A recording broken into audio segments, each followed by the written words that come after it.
আজকে যে চেঞ্জটা হলো এটা কাগজবিহীন একটা বিচার প্রক্রিয়াতে আমরা যাত্রা শুরু করলাম। আসলে আমাদের সমাজে আমরা বলি পরিবর্তন, কিন্তু একটা যে ন্যস্ত স্বার্থ গোষ্ঠী আছে তারা কোনো পরিবর্তন চায় না। ইটভাটা ভাঙতে গেলে বলে ইটভাটা ভেঙ্গো না, রাস্তায় ইট লাগবে, অথচ অবৈধ ইটভাটা না ভেঙেও তো কোনো উপায় নাই। তো এইরকম বাস্তবতার বৈরী একটা সমাজ যদি পরিবর্তন চায়ও, সমাজে কে যারা চালায় তারা তো আসলে পরিবর্তন তো অত সহজে চাচ্ছে না। তো পদে পদে বাধার সৃষ্টি হচ্ছে। আজকে যে ঘটনা, আজকে যে একটা উদ্যোগের সাথী হলাম, সাক্ষী হলাম, আমার মনে হয় এটা আসলে একটা বিপ্লব করে ফেলবে।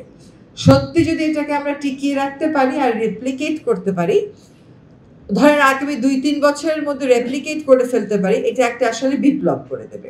বাংলাদেশের প্রথম ইমিউনিটি বুস্টার সমৃদ্ধ ফ্যান্টাস্টিক হ্যাপি এনার্জি বিস্কিট। আমার জন্য এটা আরো বেশি আনন্দের, কারণ এটা পেপারলেস হবে। এবং পেপারলেস হওয়ার কারণে আমাদের যে পরিবেশ মন্ত্রণালয়ে কাজ করি সেখানেও দেখি আমাকে কোনো কিছু প্রিন্ট আউট দিলে ঝকঝকে নতুন কাগজে দেয়। যতই বলি যে রাফ কাগজে প্রিন্ট আউট দিয়ে আসেন, এটা কেমন করে একজন উপদেষ্টার সামনে দেওয়া সম্ভব, তাই তারা রাফ কাগজে দেবে না। So changes take time, because change খালি সিস্টেমে না, এটা আমার মনস্তত্ত্বেও তো হতে হবে। তো আজকে যে চেঞ্জটা হলো এটা কাগজবিহীন একটা বিচার প্রক্রিয়াতে আমরা যাত্রা শুরু করলাম।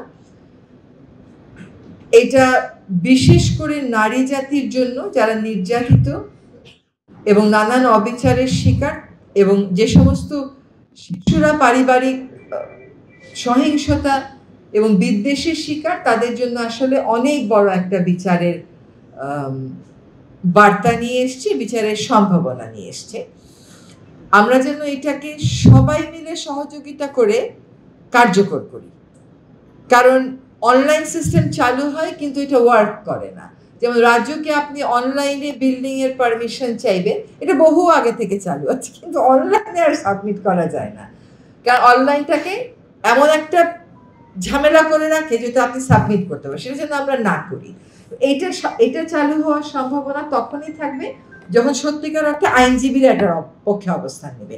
আইনজীবীরা যদি বলে যে আমরা এটা চালু করেই ছাড়বো এবং সার্ভার ডাউনটাউন এসব কথা শুনবো না, তাহলেই কিন্তু এটা সত্যি চালু হয়ে যাবে। এটা আইনজীবীদেরও ঝক্কি ঝামেলা অনেকটা কমে যাবে। তো আমি আইন মন্ত্রণালয়কে আবারও ধন্যবাদ জানাই, আর আমাকে এখানে আমন্ত্রণ জানানোর জন্য বিশেষভাবে ধন্যবাদ জানাই। এই পেপারলেস কালচার যে অন্তত চালু হলো, বিদেশে তো এমনকি অ্যাকাউন্টিং সিস্টেমও পেপারলেস হয়। আমাদের খালি একটা মন্ত্রণালয়ে গিয়ে বলে দেখেন না যে অ্যাকাউন্টিং সিস্টেমটা পেপারলেস করো। ইট tax time, but it has to start somewhere. তো এটা যে শুরু হলো এবং আমাদের আইন অঙ্গন দিয়ে শুরু হলো, এই জন্য আইনজীবীদেরকেও আন্তরিক মোবারকবাদ যে তারা এই পরিবর্তনটা মেনে নিলেন। আইনজীবীরা তো পক্ষে বিপক্ষে তর্কাতর্কি ছাড়া কোনো কিছু মানতে চান না। তো এটা যে মেনে নিলেন, আপনাদের সহায়তা পেলেই কিন্তু আইন মন্ত্রণালয় এটাকে আসলে বাস্তবে রূপ দিতে পারবে। এবং আমি মনে করি আমাদের সরকার আর যে ২-২.৫ মাস আছে, এই ২-২.৫ মাসের মধ্যে একটা বড় ভালো দৃষ্টান্ত সৃষ্টি হবে।